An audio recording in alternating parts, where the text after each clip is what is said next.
विराट कोहली इस वक्त social media पर जमकर वायरल हो रहे हैं। ये जो तस्वीर इस वक्त आपके स्क्रीन पर चल रही है, ये देखकर ऐसा लग रहा है कि शायद विराट कोहली कोई डिजिटल भक्ति कर रहे हैं।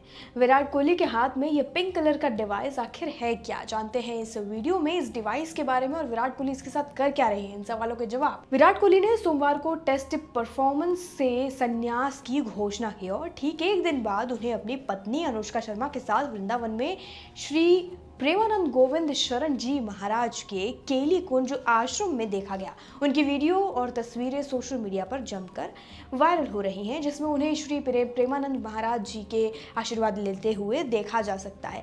इस दौरान विराट के हाथ में एक पिंक कलर का एक छोटा सा डिवाइस दिखाई दे रहा है, जो भी चर्चा का विषय बना हुआ है कि आखिर ये है क्या। अलग अलग धार्मिक स्थलों पर दोनों की उपस्थिति को देखकर लगता है कि दोनों ने खुद को भक्ति से काफ़ी जोड़ लिया है और पहले से जुड़े हुए भी हैं। दोनों पूरी तरह से अध्यात्म के प्रति समर्पित हो गए हैं और एक माला भी जपते हैं, लेकिन डिजिटल तरीके से।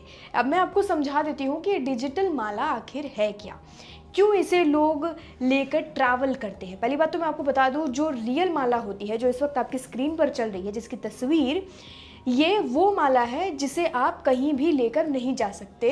हिंदू धर्म के मुताबिक अगर ये माला आप कहीं भी लेकर बैठते हैं तो ये अशुद्ध हो सकती है। इसका एक माला जपने का एक प्रॉपर एक तरीका होता है कि आप एक आसन लेकर उसके ऊपर आलती पालती मारकर, यानी कि पैरों को क्रॉस कर कर बैठे, और ये वाली जो पहली फिंगर है, जो आप इस वक्त आपकी स्क्रीन पर फोटो है, जिस तरीके से माला पकड़ी जाती है, पहली उंगली टच ना हो उससे दूर रखकर माला जप की जाती है। यानी कि इन 4 उंगली का इस्तेमाल किया जाता है माला जपने के टाइम, इस उंगली को छोड़, क्योंकि हिंदू धर्म में ये माना जाता है कि ये पहली फिंगर होती है, ये अशुद्ध होती है, इसलिए ये माला को हम टच नहीं कर सकते हैं। और माला जपना यानी कि एक तरीके से मेडिटेशन करना। तो मेडिटेशन आप बिल्कुल डिसिप्लिन में आकर करें तो आपको ये फ़ायदा देगा। तो इसीलिए कई सारे रूल्स हैं जो माला के लिए बनाए गए हैं। माला आपको बिल्कुल ही सावधानी के साथ जपनी होती है, प्रॉपर पोस्चर में बैठकर और तरीके से।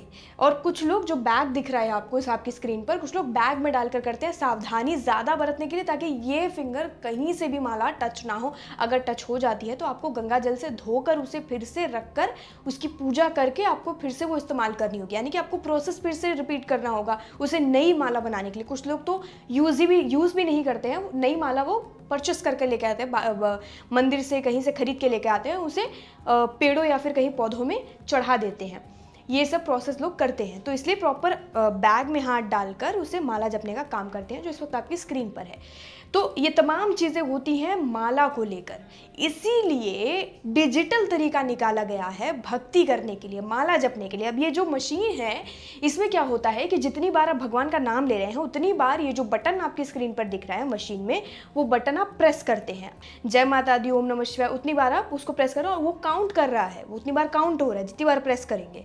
तो इससे आपको समझ में आएगा कि आप कितनी बार आपने नाम ले लिया है। ऐसा हिंदू धर्म में ऐसा माना जाता है कि 101 बार या 201 बार या 501 बार भगवान का नाम लेना चाहिए दिन में। तो आपका अगर जो एम है कि आप कितना जप रहे हैं, वो आप मशीन में काउंट करके देख सकते हैं। आप इसको रीसेट भी कर सकते हैं, ठीक है। तो ये डिजिटल तरीका इसीलिए निकाला गया है ताकि आप कहीं भी बैठकर, किसी भी जगह पर, किसी भी सिचुएशन में अपनी भक्ति जारी रख सकें और अशुद्ध जैसी कोई चीज़ आपके साथ नहीं होगी। आपकी भक्ति भी होती रहेगी, काउंटिंग भी होती रहेगी और आप अपने आप को मेडिटेट भी एक तरीके से करते रहेंगे। ये था डिजिटल तरीका। ये मशीन आपको कहाँ मिलेगी? ये मशीन आपको ऑनलाइन भी मिल सकती है और किसी टॉय शॉप पर या किसी ऐसे शॉप पर जहाँ पर इलेक्ट्रॉनिक चीज़ें मिलती होंगी, वहाँ भी आपको ये मिल सकती है।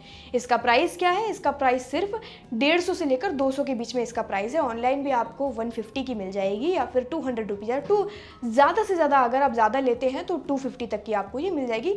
साधारण सी है, सस्ती है, आप इसे इस्तेमाल कर सकते हैं। अब ये है कि ये मशीन चलती कैसी है। ये मशीन आपको चार्ज करके नहीं चलानी होगी। इसमें सेल लगते हैं छोटे छोटे, वो सेल अगर ख़त्म होते हैं तो आप नए सेल डलवा कर इसे फिर से रीयूज़ कर सकते हैं। ये जो मशीन है, इसे डिजिटल भक्ति के लिए ही बनाया गया है, माला जपने के लिए। माला की जगह आप इसे इस्तेमाल कर सकते हैं, इससे कोई परेशानी नहीं होगी। अगर आप नहीं यूज़ करना चाहते हैं, माला ही करना चाहते हैं, तो आप नियमों के साथ उसे कर सकते हैं। अब फिर से अगर विराट और अनुष्का की हम बात करें, पिछले कुछ सालों में इस जोड़े को अक्सर वृंदावन श्री नीप करोरी बाबा के आश्रम में, कैंची धाम और ऐसे ही बाकी जगहों पर, आध्यात्मिक स्थलों पर जाते हुए देखा गया। ऐसा माना जा रहा है कि उन्होंने खुद को भक्ति में डुबा लिया है, और क्योंकि माला जपना एक साधारण सी जिम्मेदारी मानी जाती है भक्ति में, तो वो कर रहे हैं। गुरु के अनुसार एक व्यक्ति को हर रोज़, जैसे कि मैंने आपको पहले बताया, 101, 201, वैसे आपको नियम के मुताबिक 108 मालाओं की एक माला पूरी करनी होती है, यानी करनी ही चाहिए। एक मेडिटेशन का सोर्स होता है ताकि आप अपने आप को धैर्य, पीस, शांति से जोड़े रख सकें। ये तब हो सकता है जब कोई व्यक्ति जिम्मेदारियों से मुक्त हो या किसी सामाजिक समारोह से भाग न ले जो उसका समय ले सके। यानी कि जैसा कि मैंने आपको पहले बताया, माला जपने के लिए क्यों इतने सारे नियम बनाए गए हैं, ताकि आप स्थिरता से, शांति से, बिना किसी टेंशन और रुकावट के, स्ट्रेस के आप ये काम कर सके, ताकि आपको इसका असर हो। तो ये सब चीज़ें थी। अनुष्का शर्मा भी कई सालों से फिल्म इंडस्ट्री से दूर हैं। उनकी आखिरी फिल्म ज़ीरो थी। उन्होंने बायोपिक चकदा एक्सप्रेस में काम किया था, जिसे 2023 में रिलीज़ किया जाना था, लेकिन निर्माताओं ने रिलीज़ की तारीख पर चुप्पी बनाए रखी है अभी तक। इतना ही नहीं, उन्होंने प्रोडक्शन की जिम्मेदारी भी छोड़ दी है और शायद ही कभी किसी बॉलीवुड पार्टी में वो शामिल हो। यानी कि कई बॉलीवुड पार्टीज ऐसे इवेंट्स हैं जहाँ पर अनुष्का शर्मा कई दिनों से दिखाई भी नहीं दी है। तो अब हस्बैंड वाइफ का ये प्लान है कि वो एकदम सामाजिक तरीक़ों से वो दूर रहें और अपनी एक पर्सनल लाइफ जिएं। हो सकता है कि वो लंदन ही शिफ्ट हो जाए, हालांकि वो है काफ़ी सालों से लंदन में, और हो सकता है अब शायद वहीं हमेशा के लिए चले जाएं। तो ये तमाम चीज़ें हैं ऐसी अनुष्का शर्मा, और फिलहाल उनकी मशीन की बात करें तो काफ़ी चर्चा में थी, जिसके बारे में मैंने आपको समझा दिया है। इसके बारे में आप क्या सोचते हैं कमेंट सेक्शन में लेकर हमें ज़रूर बताएं। फिलहाल के लिए इस वीडियो में इतना ही। बाकी जानकारी के लिए और अपडेट के लिए देश दुनिया से जुड़ी सभी खबरों के लिए जुड़े रहिए और देखते रहिए लोकमत हिंदी।